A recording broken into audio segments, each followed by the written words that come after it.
managing and protecting the world's grueling number of endpoints, enabling Tanium's customers to see, control, and protect every endpoint everywhere. Tanium's mission is to provide certainty in uncertain times with the industry's only converged endpoint management. Trusted by the U.S. military and the majority of the Fortune 100, Tanium helps manage and protect nearly 30 million endpoints. Tanium, the power of certainty. Visit securityweekly.com/Tanium to learn more. Can your incident response technology collect from off-network endpoints? Xterra FTK Enterprise can. Endpoints are no longer located in a physical office, and organizations need a comprehensive investigation tool that enables holistic data collection and review. With FTK Enterprise, you can also scan for IOCs and MISP indicators. You can scan with Yara rules, and you can use integrations to trigger automatic endpoint collections. Visit securityweekly.com/Xterra for access to their white paper, Incident Response for a Remote World.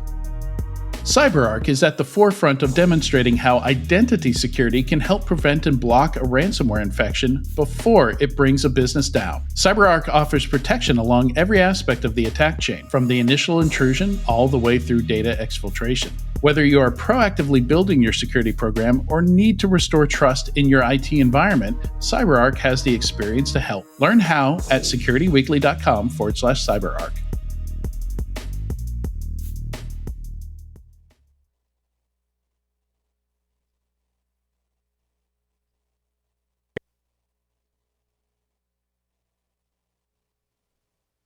Welcome back to RSA Conference 2022.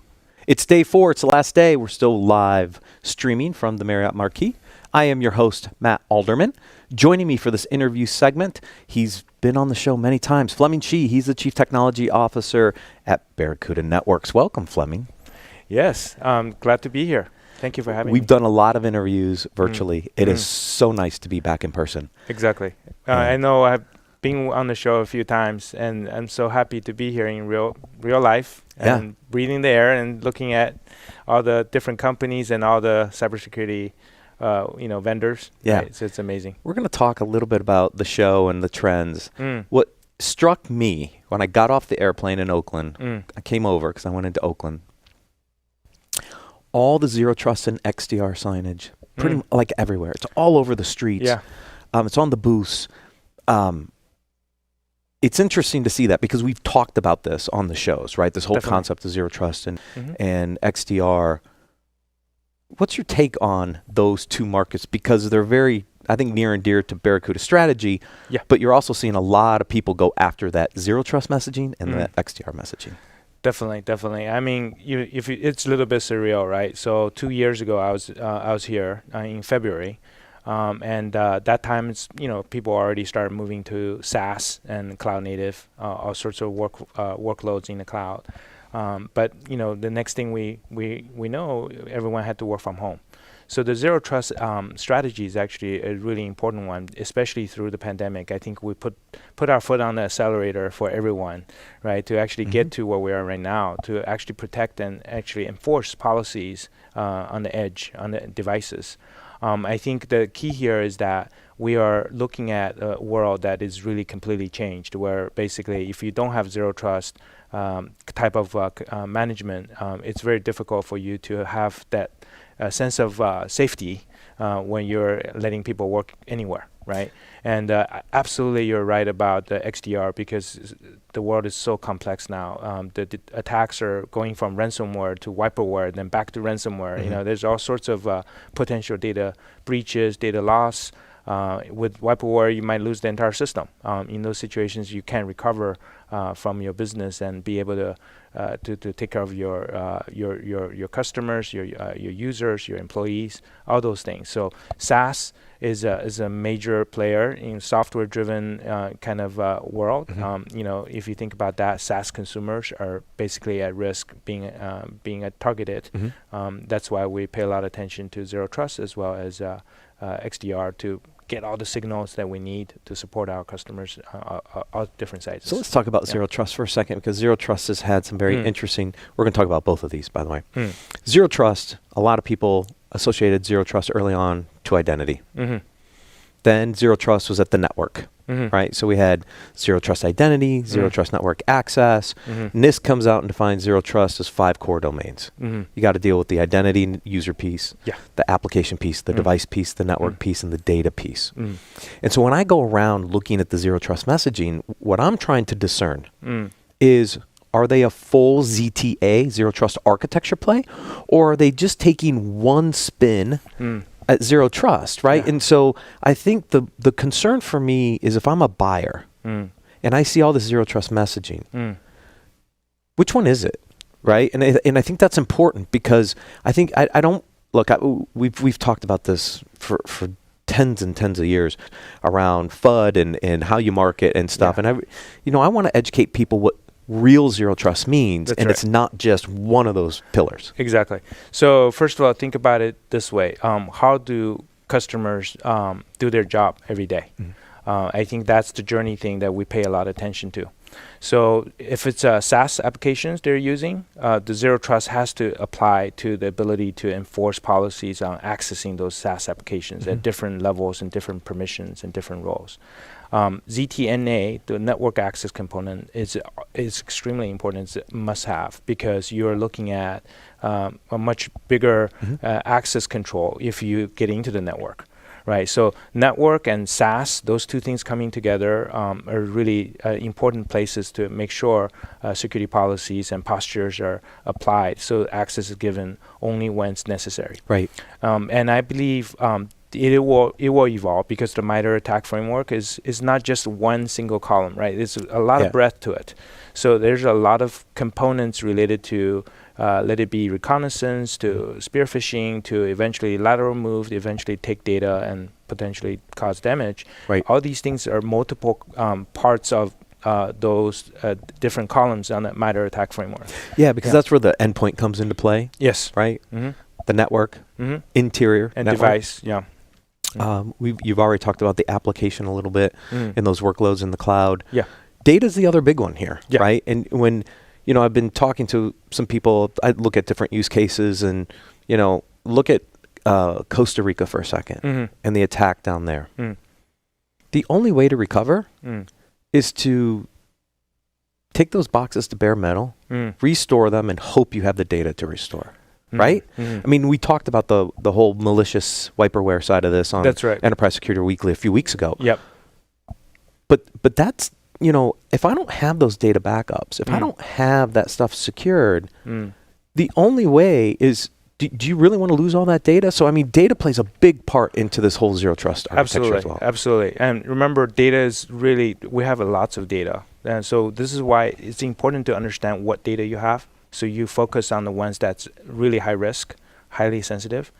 So for instance, if you run through like a data inspector type of tool that we have, you will be able to identify the components of, basically the departments of data that is really important for you to keep, and make sure it's not only stored in one physical device or maybe a group of physical devices, but also it's backed up, encrypted, all those different forms of protection. But generally speaking, you're absolutely right. If you split compute and data, then you can actually identify what type of data you really need to protect at the highest priority. Then you can figure out how to apply your strategy, because the recovery time objectives are getting shorter and shorter, because our business is always constantly running all the time. Yeah, right. So in order to be that way, you have to be able to spin up another compute, put the data back, and start working again, right? And understanding what data you have is critical. Yeah, absolutely. Let's switch to XDR for a second. Yeah. XDR is an interesting area. Analysts define it slightly differently. Forrester says you need to be an EDR to be an XDR. Gartner does not make that definition. You see lots of XDR messaging out there. Yeah. And so again, back to Zero Trust. Like, how do you educate people what XDR is and is not, right? Because if it requires, and I think this is where Zero Trust architecture and XDR come together, I think. If I am doing full Zero Trust architecture around those 5 core pillars we talked about, and I'm looking for prevention detection capabilities, and then I'm integrating that into a holistic extended detection response platform, then I have the data I need to prioritize where I need to go do forensics and remediation work. Do you see it the same way? I think if you think about XDR, it cannot be really a vendor-specific play. It has to be more of a open type of play. So Open XDR really is standing for that, is that you're able to ingest data from different vendors, different attack surfaces, and make sense out of it. And really, you have to lift off from the depth you're always in for efficacy, right, in the MITRE ATT&CK framework. Right. But you have to really get to the place where you're able to correlate the data, understand the attack chain, understand where the attack is happening and which stage it's in, and what type of damage you will have, and be able to predictively sometimes to be able to stop the attack. So I think if you're someone looking at this technology, first of all, analyze how much resources you have, and being able to really master the XDR tool, that whichever you're getting. But if you don't have the resources, you need to look for professionals that does threat hunting all the time, right? And be able to really give you that extra hand when you are under a ransomware attack. You want someone as a trusted advisor on the phone with you, talking to the insurance company, talking to the ransom negotiators. Those are the things that I think it's important, to understand. The tool is very powerful. Making sure you have the right resources to use them is also very important. So there's two approaches: the open XDR and the closed XDR platforms. We did XDR research, so kind of interesting, the perception between the pros and cons of one versus the other. But it is an ecosystem play at the end of the day, regardless. Right? Because I need to bring in all the components. But you bring up a very good point on the managed services piece of this. Does XDR ultimately turn into managed XDR? Because most organizations, unless you're really large, are not going to have the resources to go out and respond to a compromise. That's what I believe, especially in the market where everyone's involved. And the reason I mention that is that Fortune 100, they're working with SMEs all the time for their business. So you don't want little windows, little doors, or any window or any door to be vulnerable, right? So to have that level of coverage on any business at any size is important. And a lot of times when you're looking at a customer profile, or maybe just self-assess how much capability you have in threat hunting, in response into these attacks, especially municipalities, smaller businesses, schools, all these guys need some extra help. So managed XDR or even a service provider are likely going to be the right people for you to solve the modern attacks. And that's where an open XDR solution potentially plays a little better. Absolutely. Because it allows you to integrate different endpoints, different networks, different et cetera into the overall stack. Because because how many customers are all one platform? Exactly. Right? That's the you got it perfectly. That the way you think about open XDR is that you have to open up to all different signals. Then remember the R part. Right, the R part is the response. So you have to have API-driven sort of components to fit in, so you can actually get the speed component of the XDR. So if you're able to stop the threat quickly, even automate some of those response, that's basically advantage against the bad guys, right? No, absolutely. I mean, there are certain use cases I think you can remediate and automate around. Isolate a box or get it off the network if it's infected. But somebody still has to go out and do the forensics, clean it up. That's right. Put the data back, right? And so some things can be automated, and I think other things are going to need just bodies to go do the work. Definitely. I think the open part is nice because certain parts of what you use for your business may not have a API-enabled component. Then you can figure out how to augment that. Right, so you can add the R component into this open XDR kind of concept more easily if you're working with all sorts of different vendors. And this is why we invested a lot into sort of an open XDR concept and actually offer it through a MSP kind of model. Oh, that's great. Let's talk about a couple other segments real quick. Attack surface monitoring. Picking up some momentum in the space. We've seen continuous penetration testing and that kind of correlating with attack surface monitoring. A lot of people don't know their external threat and risk profiles. Where does that market go? What is Barracuda doing to address aspects of that? Yes, this is really good. There's what we see the world is SaaS consumers and SaaS builders. So SaaS consumers are the ones who are using SaaS all the time. So it would be great if all the SaaS applications in the future, let it be related to expense reports or human resources or anything, or CRM, have the ability to give security features in their SaaS. So security vendors like Barracuda can interact with it, and based on posture and all those things, it will be super awesome. Right? So like think of CSPM for the SaaS app. Exactly, and that's why it's called. I think Gartner calls it SaaS security posture management. Right. Yeah, but the SaaS builders, SaaS applications have to have those features to actually allow this type of interaction. Exactly, and also posture management of those SaaS applications. Then the SaaS builder side is really important. The ABC for application security is changed, right? So you now have APIs everywhere. So A is API, B is really botnets. There's so many bots out there scraping and looking for possible vulnerabilities so they can get in when you're not looking.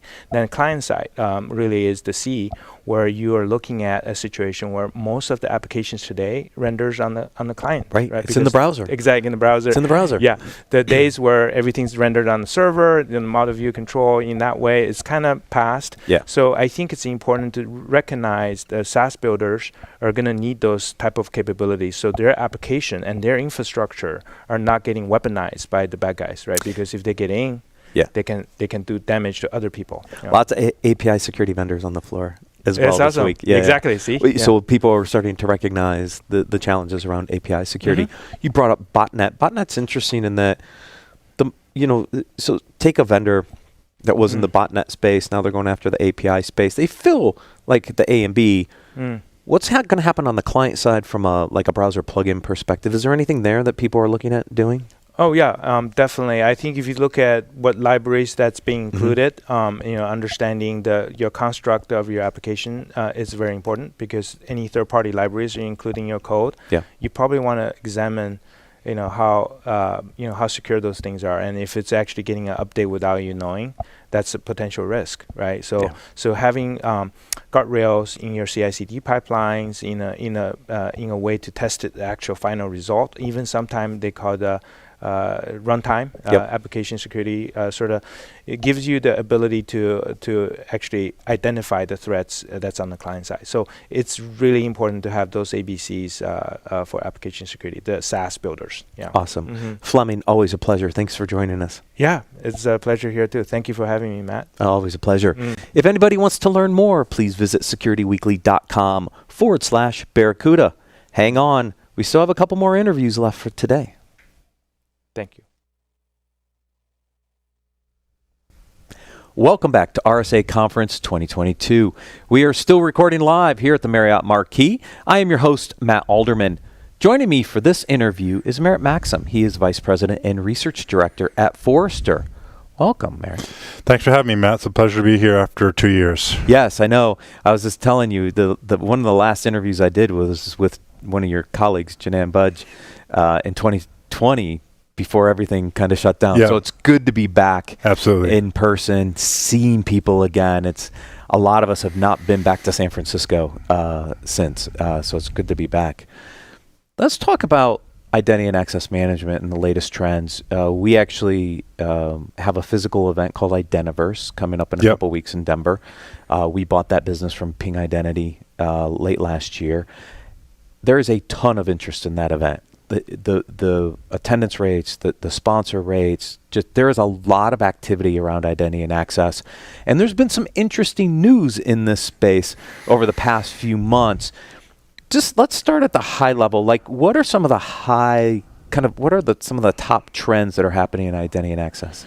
Yeah, so a couple of things come to mind, and I know it's hard to keep referring back to COVID, but certainly the pandemic had a dramatic effect on identity and access management. In many cases, it forced companies to actually deploy an identity and access management solution, whether it was just simple MFA or an actual SSO solution. And companies who had always been kind of on the fence of that had to kind of make the choice because everyone was remote. And they realized that was a big driver for them. And if you look at the financial results of the IDaaS vendors in that space, they benefited significantly from that run-up. And I think that's going to continue now because we're in that kind of hybrid work phase, and users have gotten accustomed to that, and so we'll continue to see dominance in that, whether it's for simple SSO kind of access management stuff or more kind of full-blown identity lifecycle, join, remove, reliever type processes where there's governance and other things in play to ensure that users actually have the appropriate level of access and entitlements for their job function.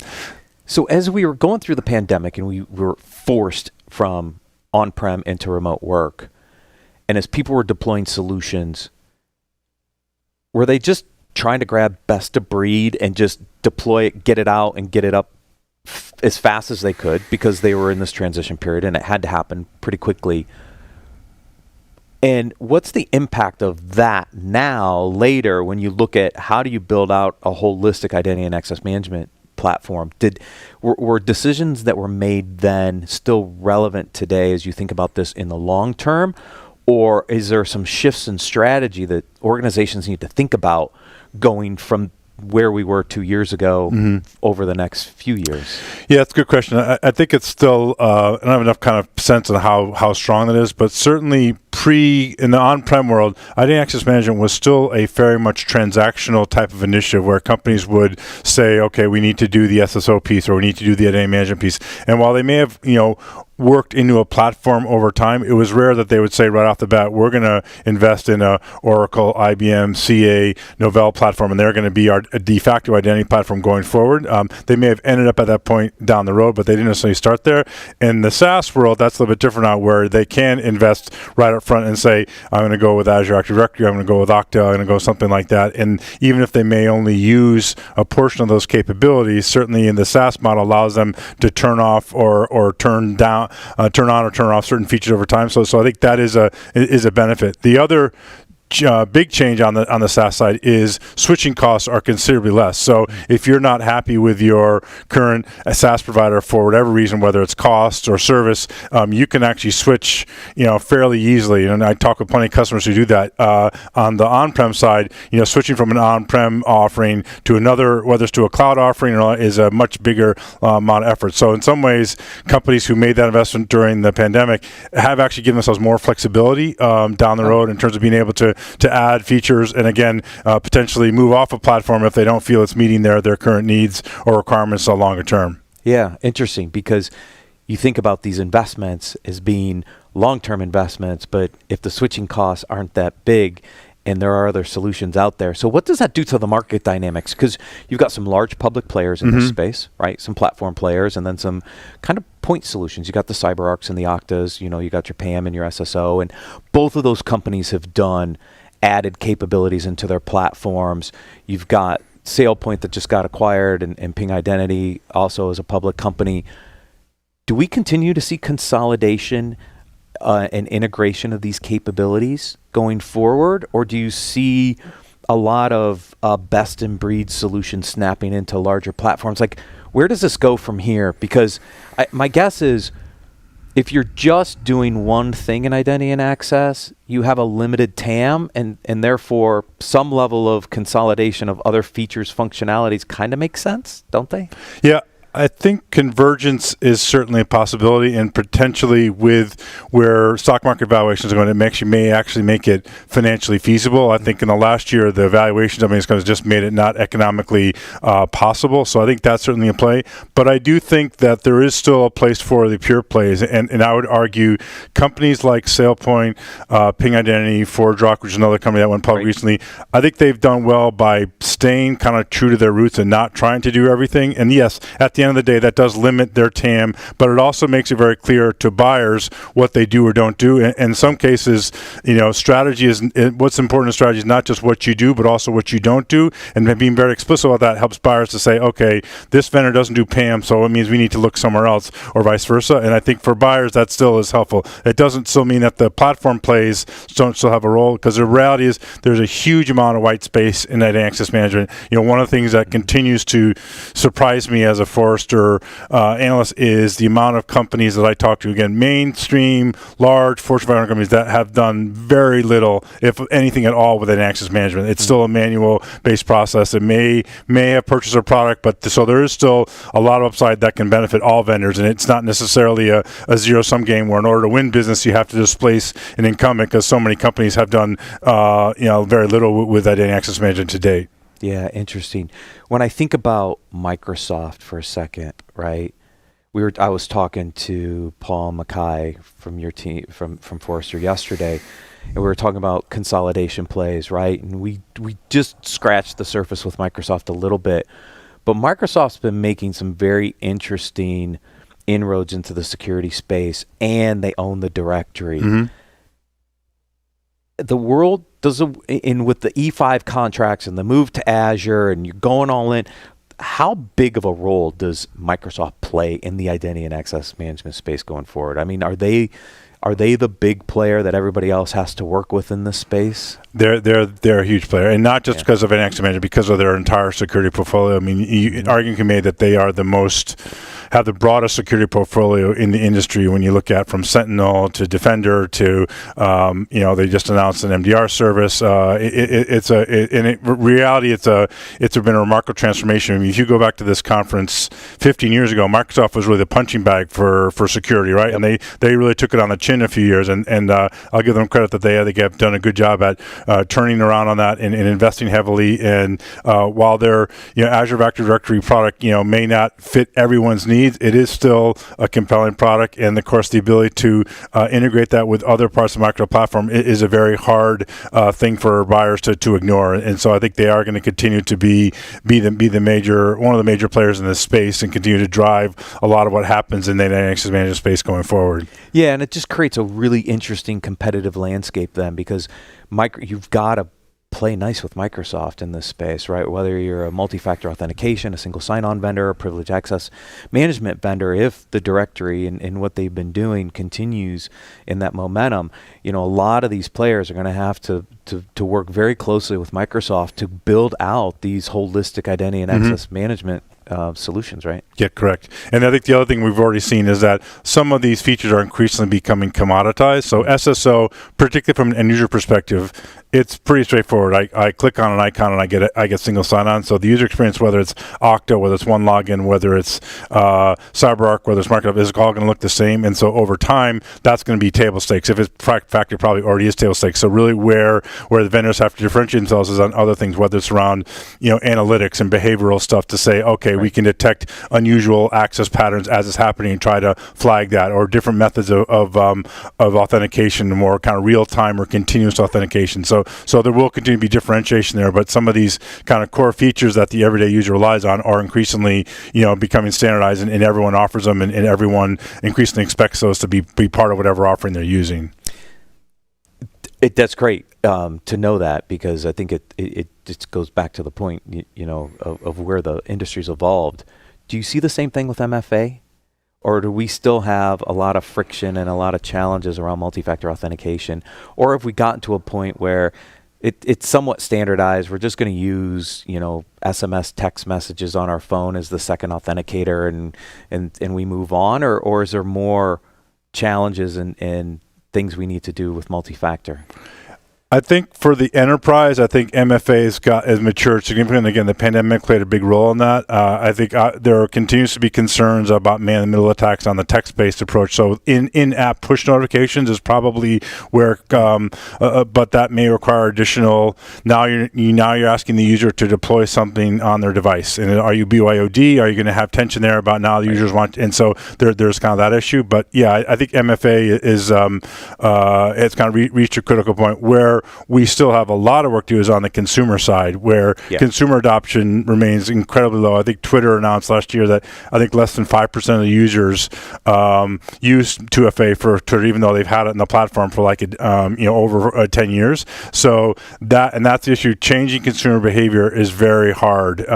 Even though users know passwords are bad, they're kind of creatures of habit, and it's hard for them to break that. And that's, I think, that's really the next nut that needs to be cracked. And the vendors can help do that. But you talk with the bank, that's a real challenge for them. They know passwords are bad. They know they want to get away from them. But how do you, short of outright financial incentives, what do I do to actually move the dial so actually people will actually want to use it? Now, the good news is people are using it more in their daily work life now, so they're more comfortable with it. So when the bank or their retailer offers it, they may be more inclined to use it. But again, they still have to kind of be prodded or nudged along to actually want to change what they've been doing for 5+ years in terms of authenticating into a site. Yeah, users know passwords are bad. They don't enable MFA, and they click the link. Yes, exactly. Right? Yeah. The perfect storm for what's been happening with ransomware and all these other attacks, right? Yeah. And so how do you change the consumer mindset to limit those attacks? You talked briefly about user behavior, right? There was this, there for a while you had user entity behavior analytics, UEBA. That kind of became... It was kind of a standalone market. Now it's just kind of part of the SIM discussions. There's been other behavior analytics around biometrics and other capabilities. What's going on in the user behavior space, and how is that being integrated into the identity strategy? So it's certainly, I think, I talked a little bit about kind of continuous authentication. That's, I think, where it starts to get in play, where I'm maybe some form of continuous evaluation of your usage and using that to determine if there is something outside of pattern. And behavioral biometrics has been around for a while.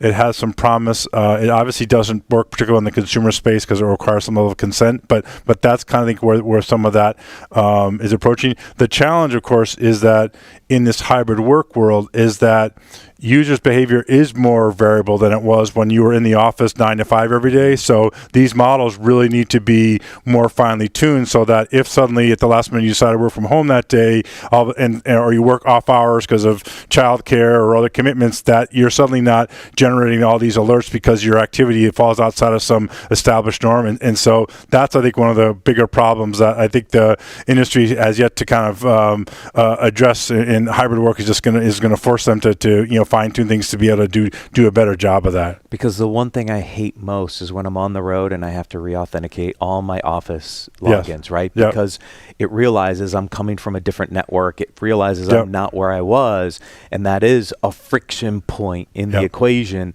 that it's definitely a challenge because I see it all the time. I'll give you a great example of that where I got a new machine, set up my personal email account. It says, this is a new machine. We want to verify it's you. So we're going to send an email to your backup account. Well, my backup account is also on a new machine. So the backup account says, okay, we want it. So you get in this literally like never ending cycle of confirming. And new devices is in one case where it generates a huge amounts of disruption. And so you only get one maybe every couple of years. And so having to work through that, it was an interesting kind of virtuous cycle that I had to try to get out of in order to kind of enable the email to actually work again. Yeah, it's an interesting dilemma. Yeah, kind of in the catch-22. Yes, exactly. Exactly right.